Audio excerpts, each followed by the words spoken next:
Good morning. Well done for making it here early. I'd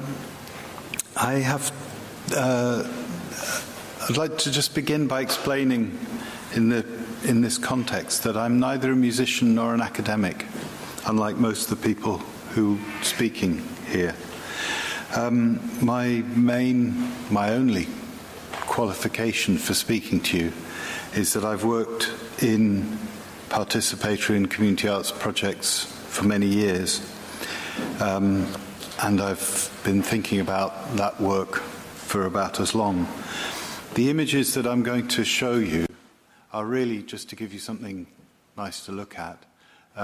Most of them are taken from people that I've worked with or had contact with in one way or another, and they have the added benefit that I get to look at some friends while I'm talking to you.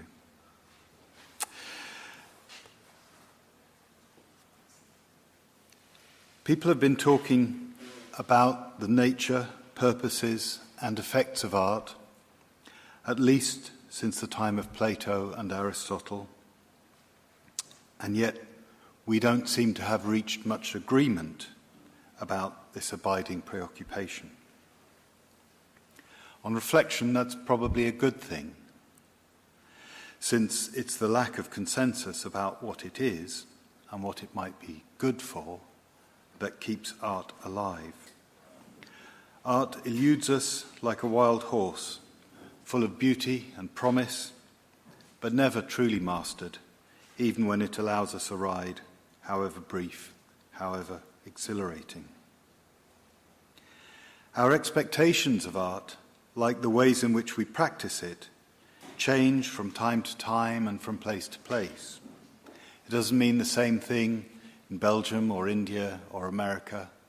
It doesn't mean the same thing today as it did 100 years ago.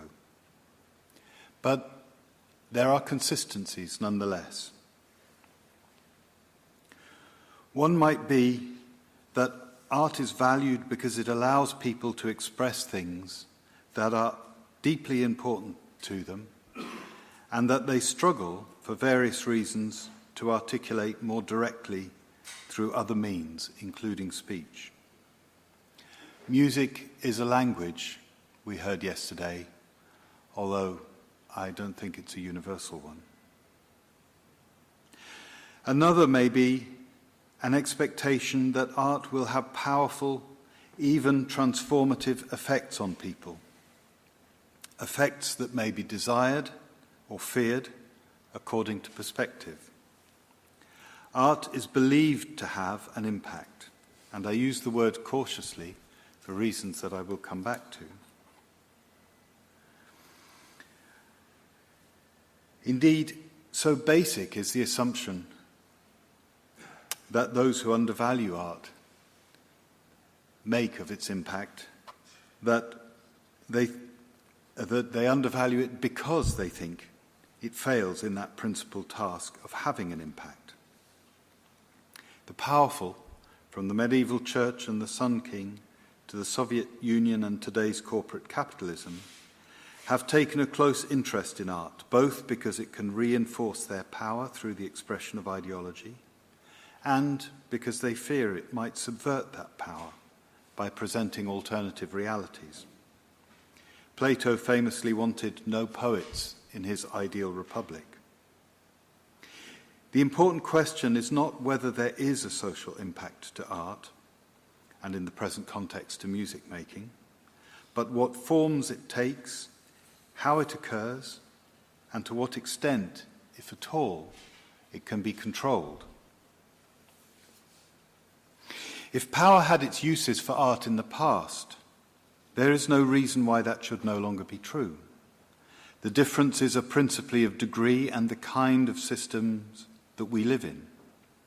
Nowadays, art interests power as a source of wealth, of validation, of ideological expression, and occasionally as a means of alleviating social stresses.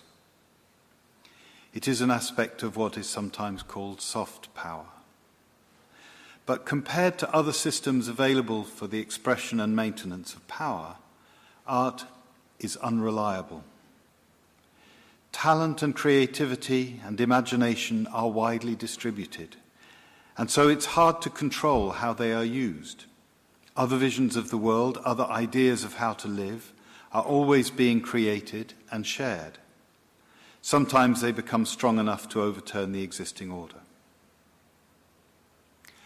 All this may seem a rather vague and sweeping introduction to a discussion of the social impact of music making. But those consistent beliefs about the unique nature of art on the one hand and its transformational capacity on the other underlie policy, spending decisions, and even project planning. And whilst their truth is supported by centuries of human experience, not all that we build on those beliefs is equally sound. In particular, the idea that we can control the transformational potential of artistic experiences seems to me highly questionable. The key lies in the difference between intentions and outcomes, with what we expect art to achieve and what actually happens. Artists, musicians, and others who run art programs with social objectives may be surprised, perhaps even offended, at the suggestion that their thinking might have parallels with that of those who use art as a tool of policy. After all, many see themselves as opposing forces that produce poverty and injustice, or at least as working to help those excluded by such systems. And yet anyone who occupies a place between the weak and the strong will struggle to escape the reasoning of those who provide the funds for their work, to say nothing of the wider beliefs of their culture and time. Even an artist dedicated to working with disadvantaged people needs funds for her work and her living costs. The usual rationale for the allocation of such funds by a Ministry of Culture, a city council, or a foundation is that doing so will bring about an improvement in the situation of the disadvantaged people. Since the arrival of new public management with its targets and monitoring, the discourse about the impact of public spending, including on socially oriented art programs, has become increasingly mechanistic. In this context, it is all but impossible to avoid thinking in terms of how a project will impact on those involved, or to see success, at least partly, in terms of how lives may be transformed in ways sought by the funder. I do not intend to criticize artists who work with disadvantaged people or to question the value of that commitment. My own work has been almost entirely in that field. In any case, as in any area of the arts, there is an immense range of theory, practice, and context about which it would be futile to generalize. And as I've already suggested, art has a long history as a tool for reimagining the status quo, if not for actual subversion. But whatever judgments we make about individual projects, we need a good understanding of what is happening and why it is happening when we use a term such as the social impact of music making. We should not adopt unquestioningly the thinking of those who recognize, albeit simplistically, the transformative power of the arts and expect to harness it for their own purposes. Whatever we think of those purposes, whether we share them or contest them, the problem is that they make some deeply misleading assumptions when they are applied to arts practice.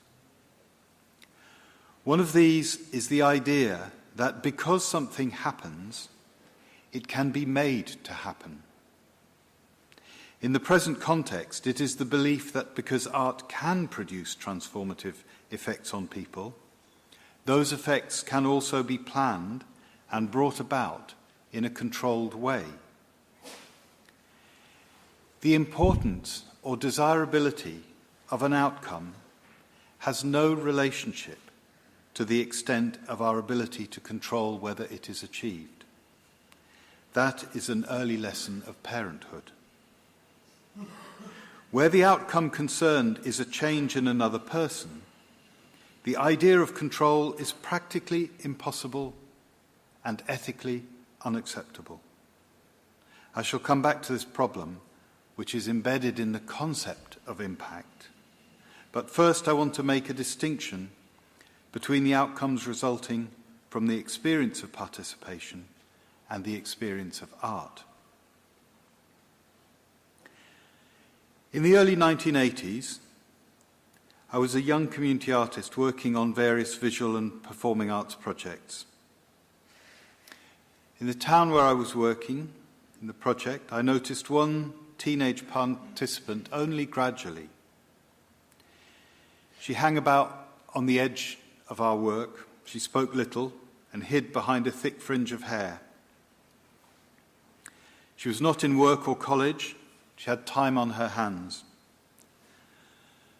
She began to come more and more. Soon she was waiting for me when I would unlock the building in the morning and wouldn't leave until we closed at night.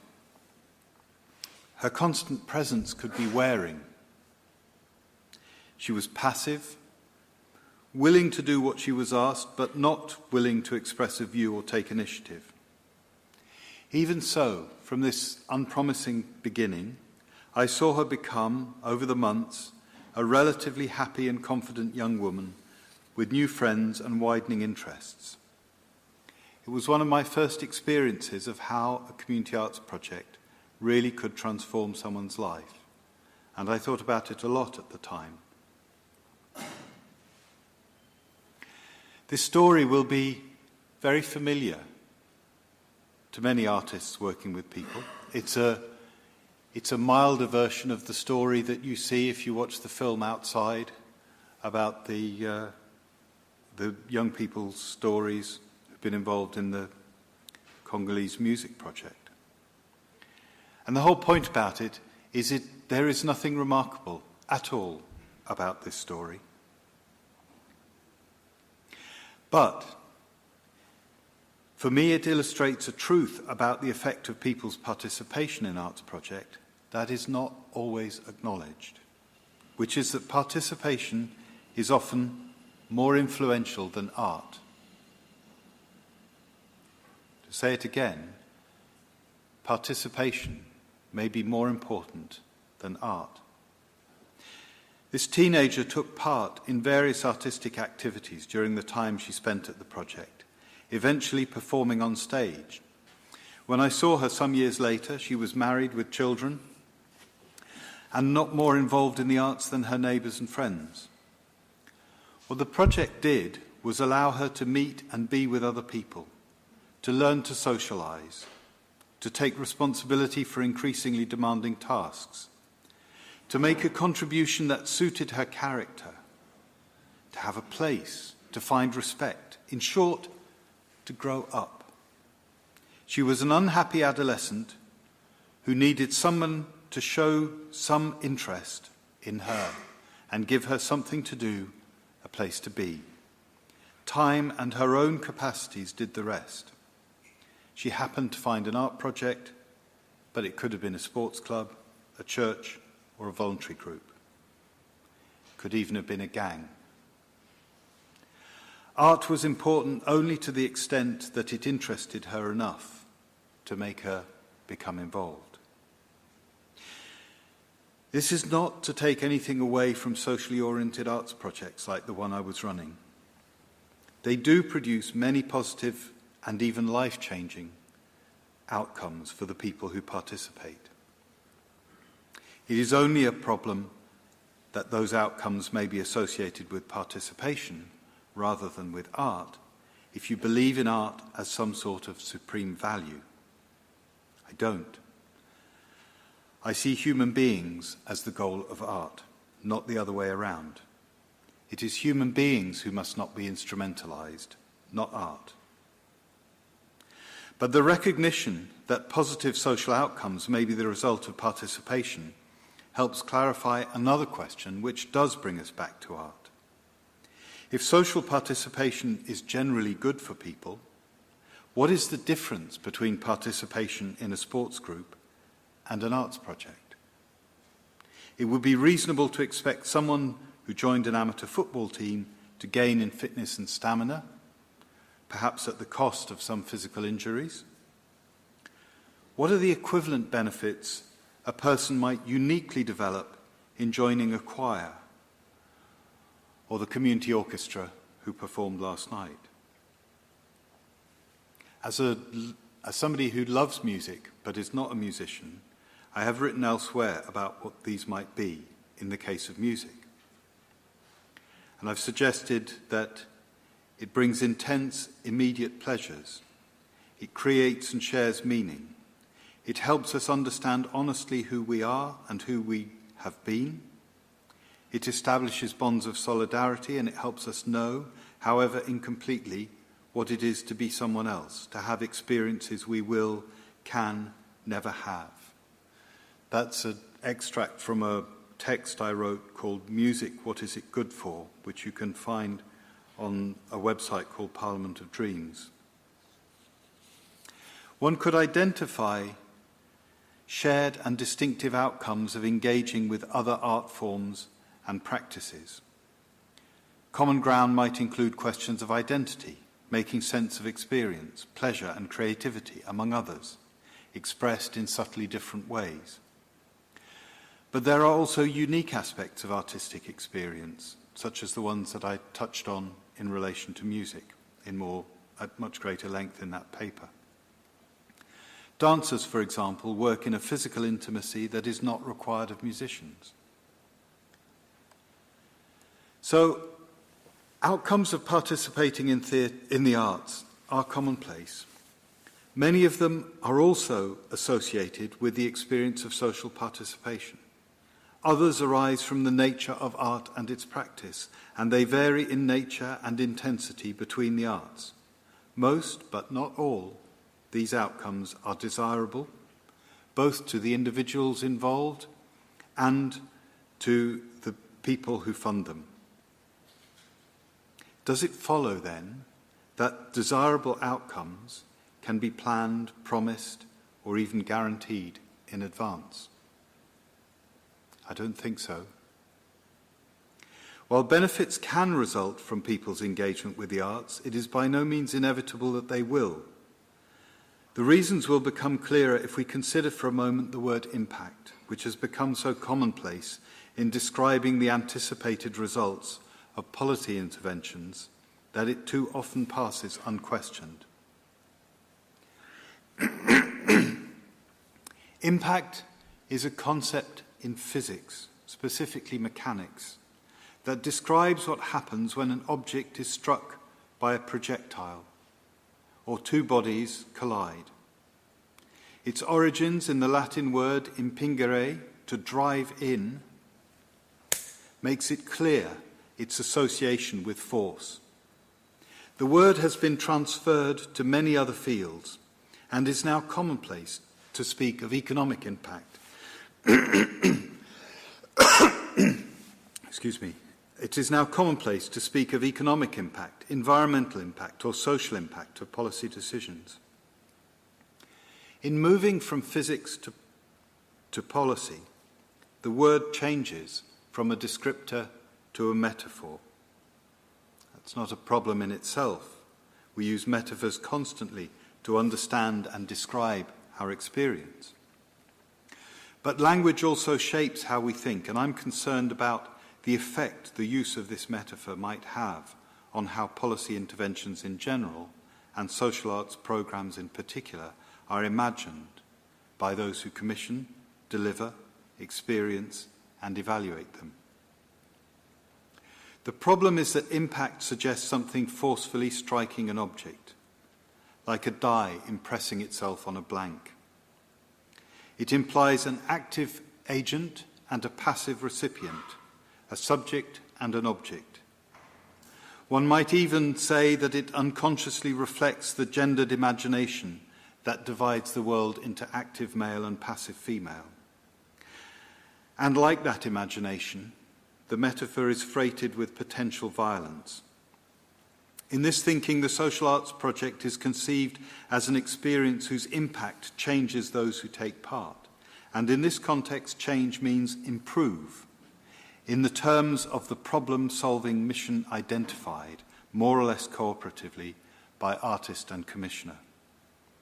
The metaphor does not acknowledge participants as active, autonomous individuals capable of interpreting, responding to, or even rejecting the experience of an art project or the intentions of those who have offered it.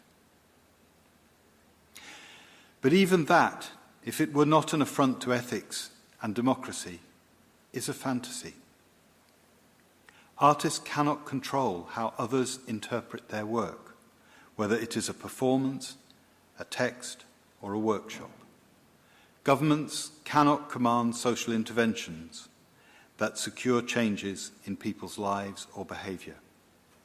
Yesterday, Gilles cited Socrates' words in the Apology. I also want to cite them, but a different part. He says, actually, I'm wrong, it's not the Apology, it's the Crito. He says, it's beyond their capacity to make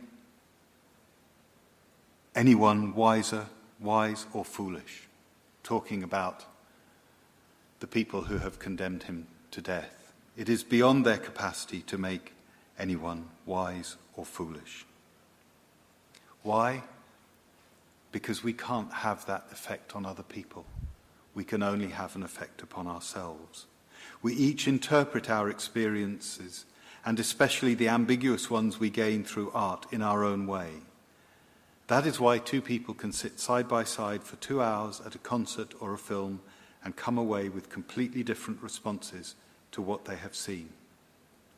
In his 1910 novel Howard's End, E.M. Forster gives an amusing but accurate account of how differently one group of concert-goers react to the same experience. He writes, It will be generally admitted that Beethoven's Fifth Symphony is the most sublime noise that has ever penetrated into the ear of man. All sorts and conditions are satisfied by it. Whether you are like Mrs. Munt and tap surreptitiously when the tunes come, of course, not so as to disturb the others, or like Helen, who can see heroes and shipwrecks in the music's flood, or like Margaret, who can only see the music, or like Tibby, who's profoundly versed in counterpoint and holds the full score open on his knee, or like their cousin, Fräulein Mosebach, who remembers all the time that Beethoven is echt Deutsch, or like Fräulein Mosebach's young man, who can remember nothing but Fräulein Mosebach. In any case, the passion of your life becomes more vivid. You are bound to admit that such a noise is cheap at 2 shillings. Impact is not a metaphor that can do justice to such a diversity of responses, rooted as they are in each listener's personality, life, and preoccupations.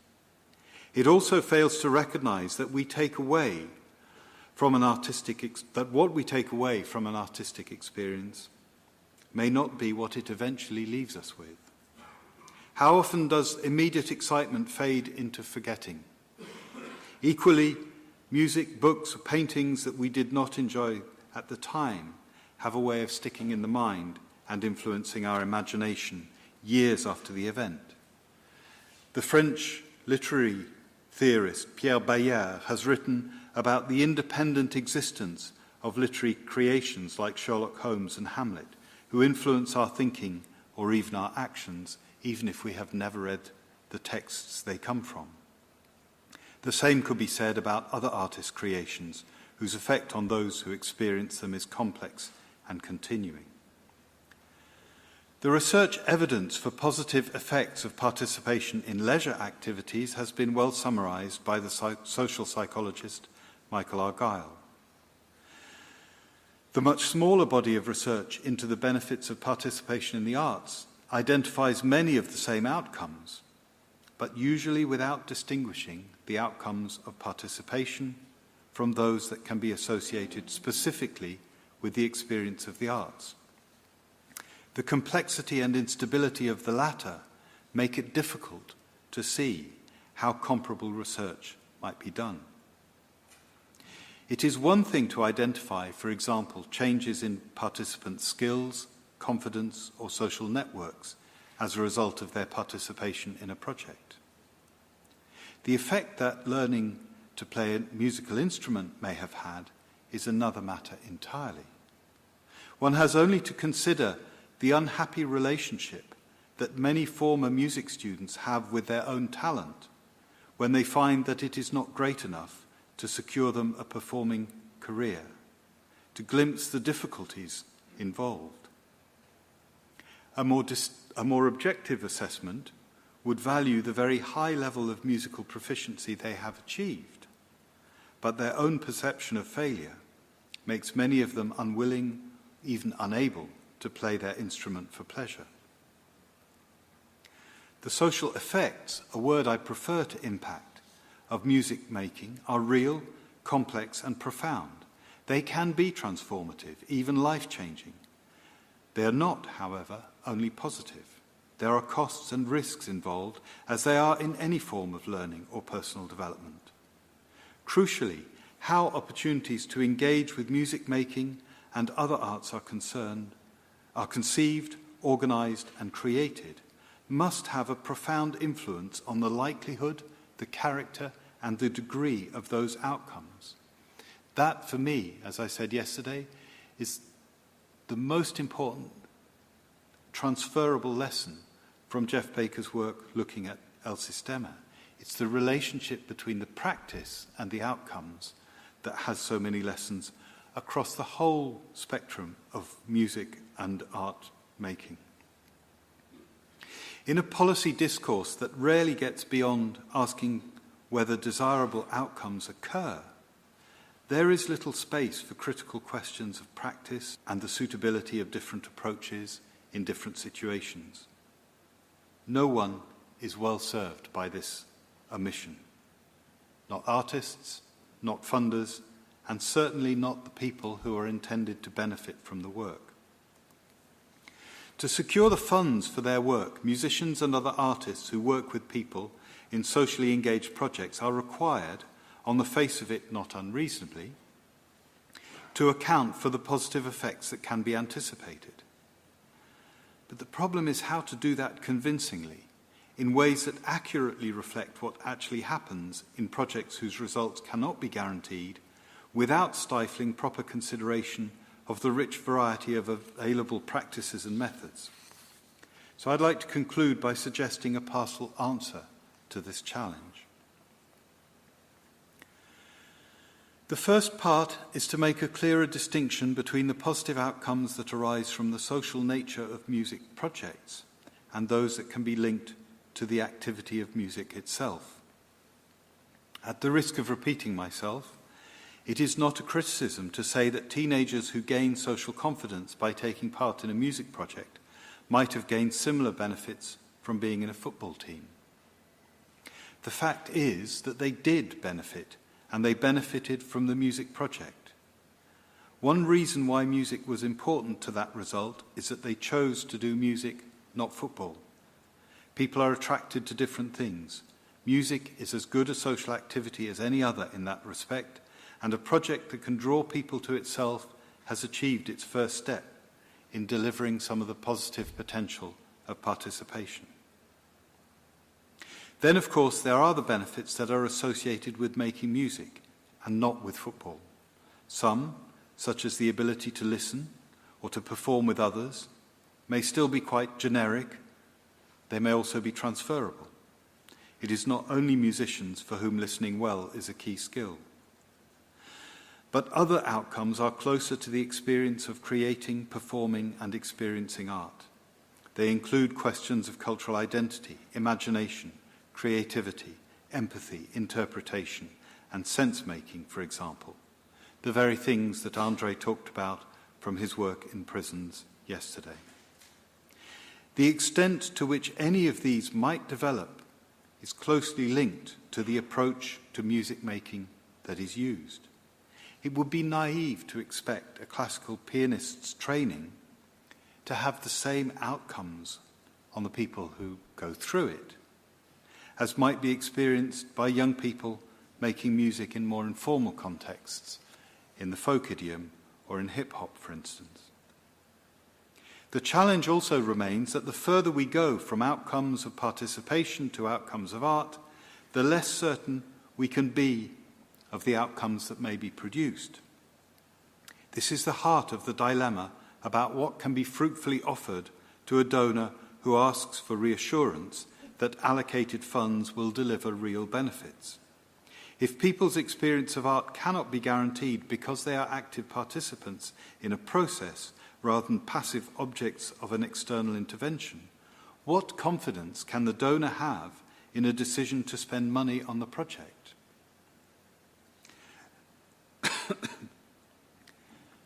The second part of my response to the problems I've touched on is probability. There is, I believe, an urgent need to move the whole discourse about the social impact, or social effects, as I would say, of participation in the arts away from a mechanistic idea that individual results can be secured to a probability-based analysis of result patterns. No musician or artist, however brilliant, can predict with certainty how another person will respond to their work. That is true of a concert pianist, and it's true of a community musician running a rap program in a rundown neighborhood. Each person who encounters the experience will react in their own way, because each can only respond through their own body, character, experience, and social situation. But there will be identifiable patterns. At the most basic, for example, some will come back and others won't. What matters, at least in terms of understanding and accounting for the effects of the work, is what proportion drop out and what proportion stay. And then what matters is whether more stay the course in one project than in another, or through one type of intervention than through another. What matters at the level of policy making and spending decisions is the probability of benefits, risks, and costs. That is a more reliable basis on which to base decisions about interventions that at an individual level cannot be reliable. It's a more reliable basis than taking an evaluation of one music-making project and applying it to a different music-making project in a different city with different people. The obvious parallel is with medicine, although I make that parallel with caution, because the therapeutic concept of diagnosis and response is not, in my view, applicable to arts practice with people, ever. With that caveat, there is much to learn from how epidemiologists and other scientists use statistics in understanding patterns of response and change. Doctors know that the outcomes of their interventions can never be guaranteed because they work not just with the patient's physical being, which is different in every case, but also with their mind, their culture, their social environment, and other factors. Having reached a diagnosis, they will propose possible treatments. There may be several alternatives, each with their own mix of success rates, costs, and counter-indicators. Even if the only choice is between treatment and no treatment, they will balance the alternatives. And the most usual way of doing that is through probability, expressed as percentages. One drug may be known to have an 80% success rate in women, but only a 65% success rate in men. Another may have a higher probability of success, but also carry a higher probability of producing side effects, and so on through the whole range of possible outcomes. If medicine, so often seen as representing the gold standard in scientific evaluation, accepts probability as a normal way of forecasting unguaranteeable outcomes and making the life and death decisions that follow, it seems to me that a parallel approach could be adequate to assess and forecast the equally unpredictable outcomes of arts programs. The key is to recognize that if individual outcomes cannot be guaranteed, social outcomes can be much more reliably anticipated. The key to using this approach is the quantity of good data. By recording, say, the number of participants in community music programs who complete the course, or who go on to find stable work, or who are still playing music 6 months later, it would be possible to establish some reliable benchmarks. They, in turn, could be used to forecast the probability of success in future comparable programs and flag up for further investigation any significant difference that might occur. That, in turn, might lead us to question our goals and expectations. Are we trying to do good, wise, even achievable things in these projects? Perhaps the inability to secure the outcomes we plan is a problem of outcomes anticipated rather than the work itself. A move towards greater use of probability in accounting for the social benefits of music making to policymakers could be no more than a start in changing the terms of the discourse between artists and donors and artists and participants. But it would help to bring intentions, expectations, and outcomes closer together. It would, of course, not replace the need for other forms of research designed to develop knowledge of the processes of change involved, and particularly those differences of practice I've touched on. Qualitative studies from various theoretical and methodological perspectives, focusing on individual realities, are the essential complement to any use of statistics and probability to identify social patterns. But taken together, they might allow us to deepen our understanding of the ways in which participation in music and the arts enables people to grow and flourish. And that could only be a desirable outcome. Thank you very much.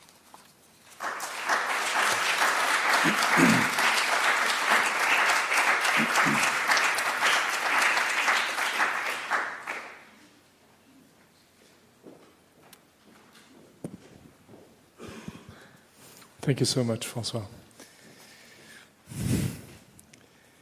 Any question, remark? Following this, your very critical and even skeptical perspective is something I wish the future platform SIMM will fully adopt as its basic starting point and positioning, and including the notion of impact, which is in the title of the platform itself.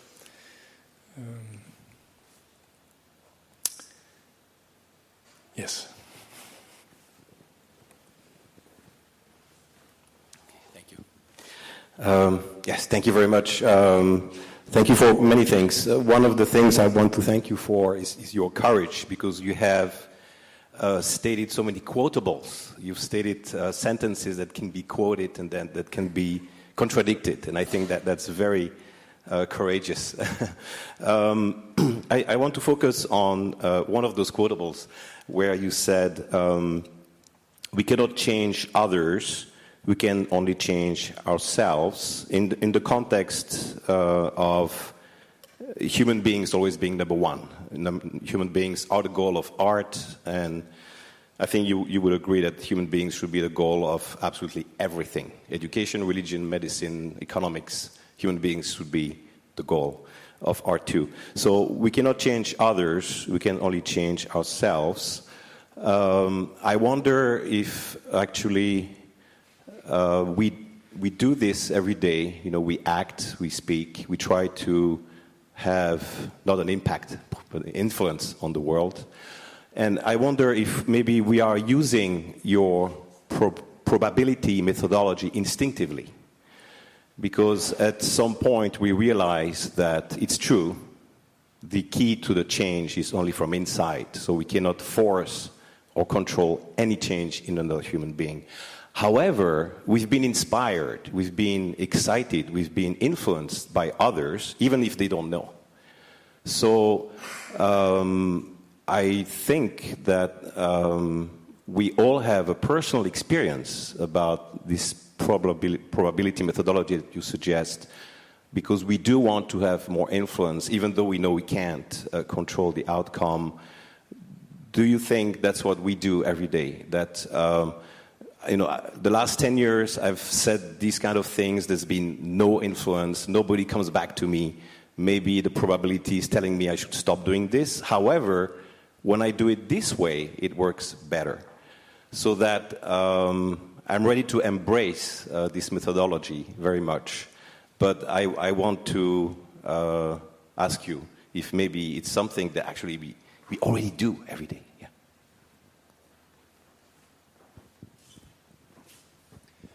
Thank you very much for that.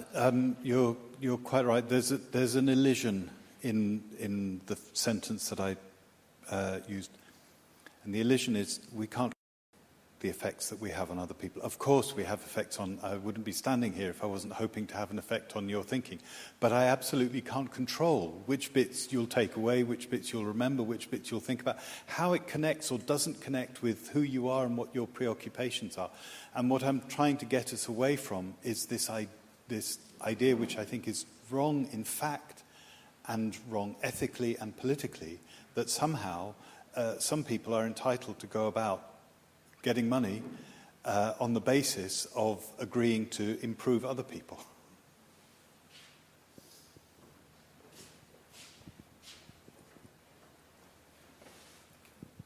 It's not really a question. I just wanted to say that I was very moved by your words, and it inspires me to proceed with what I'm doing. I'm a social worker who changed from working in the field to teaching. I teach now at college to students 18 to 20 years old, to try to show them that music is a way of connecting, that music is a way of inspiring people, of giving them a language, giving them means to express their feelings and emotions. And I could find it very much in the words you spoke today, so thank you for that.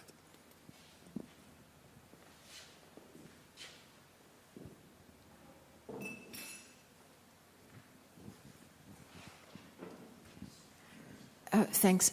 Actually, going back to the heritage of the Greek thinking, however, in terms of not controlling, but there is, I think, in all educational process, a way of bringing out of the idea of maieutikos from the Greeks that we have, of having people induce their changes in themselves that can make them grow. And I think this is very much part of education, and especially in music, in terms of helping people interpret what they want. So I don't think it's so extreme sometimes.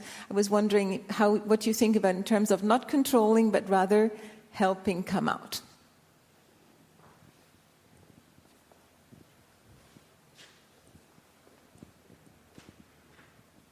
Absolutely. I'm sure we're all familiar with the the Latin origin of educate, the word meaning to lead out. Of course, particularly older people, I mean, my children are grown up now, and I think a lot about what influence I may have had or not had. Generally, the influence I hoped to have was not the influence I did have. And what they learnt, and yet I could see a huge amount in them, and I think they got it by osmosis. They got it by living with me, by the experience of being part of a set of embodied, enacted values, ideas, ways. I think that's what really good artists offer people when they're working with them. But it's a dialogue, and the power. We haven't talked very much about empowerment. It's one of the things that interests me a lot. How power can move from one person to another, how it can be acquired, how by gaining skills, by gaining confidence, we gain more power, not over the rest of the world, but over ourselves. And consequently then that enables us to do more and enables us perhaps to help somebody else. So I think all of those things are fundamental human processes. But we are often trapped in a logic where programs are given on the basis of, we have a problem with disaffected youth in this neighborhood, go and solve it. And we have to question both upwards and downwards and ourselves about what values and ideas are embodied in that kind of mission.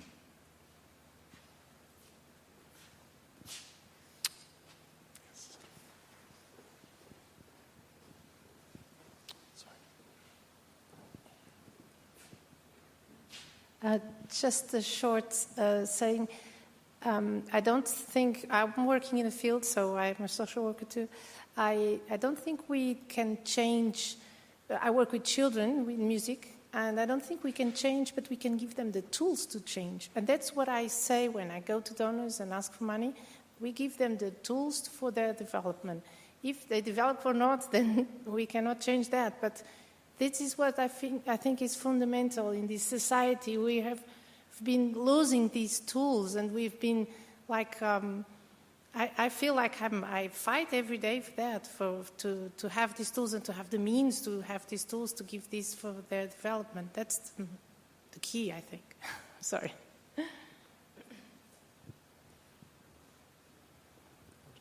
You want to react?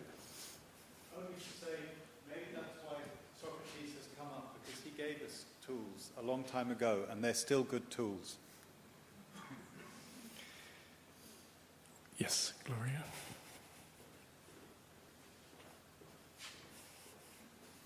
You make me work.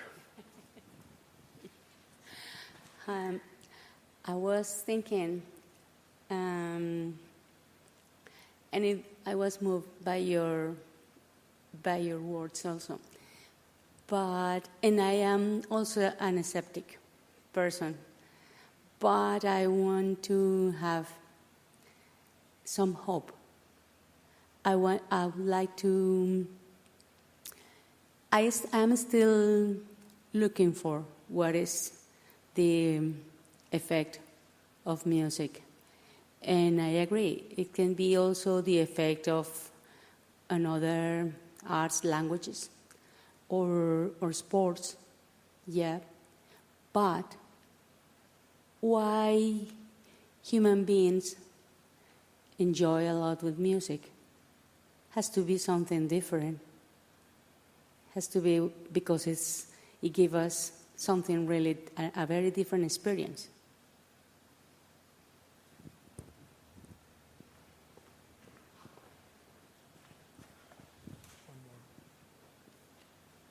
Hello, I'm a photographer.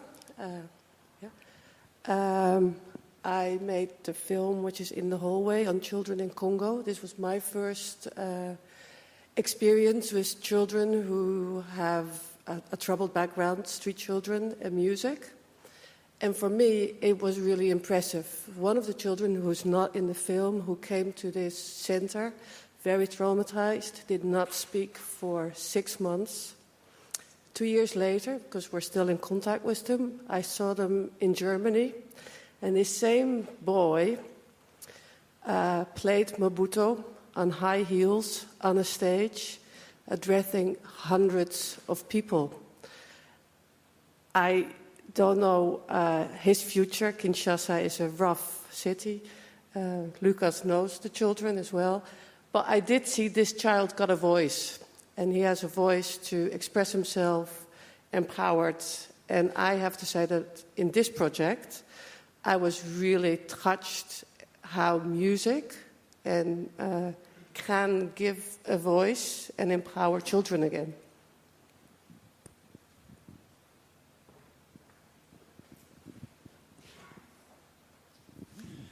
Thank you, both of you. I would be sorry if I didn't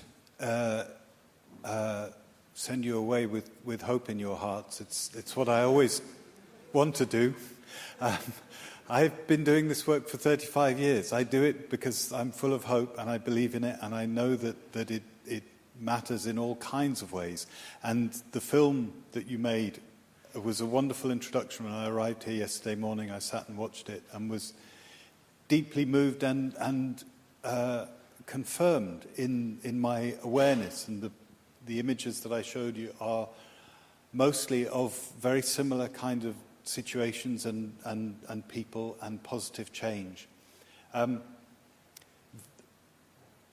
would say one of the one of the things that I did think about the Kinshasa project was that the 3 children's voices I was listening to, the heart of what they were talking about was being accepted, being loved, finding a place to be. The music was part of that, but without the being accepted and finding a place to be, being cared for, which is what every child should have as a right in the world, the music wouldn't have been able to do anything. And that's where for me, seeing that also underlined the importance of understanding, not because one is better or less good than the other, but because they are different and they work differently, and we have to think harder about what's happening. The value of participation and social inclusion, which is what that project was doing, and the specifically musical aspect of it. But in the end, it's seeing experiences like that gives me hope and makes me get up and carry on in the face of some grim situations like the ones that Andre outlined for us yesterday afternoon. Thank you very much. More reactions, questions? John. Thank you very much, François. Your observation about possible power relationships implicit in offering something to recipients or participants reminds me of an experience I've had quite recently in a piece of social action that I'm involved with, which is completely outside music or arts, has nothing to do with either.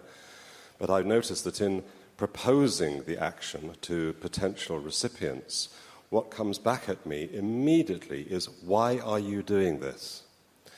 And unless you can give a convincing and authentic reason for that, they reject the basis of the participation. And what seems to be convincing and authentic is some articulation from me to them of how this is benefiting me as a human being, what I'm getting out of doing it. And when they understand that I'm doing it for me, then that releases them into participation. If they think I'm doing it for them, then they push me away. And I'm just wondering whether that kind of dialogue has been taking place in some of the projects that we've already heard about yesterday and maybe hear about later today.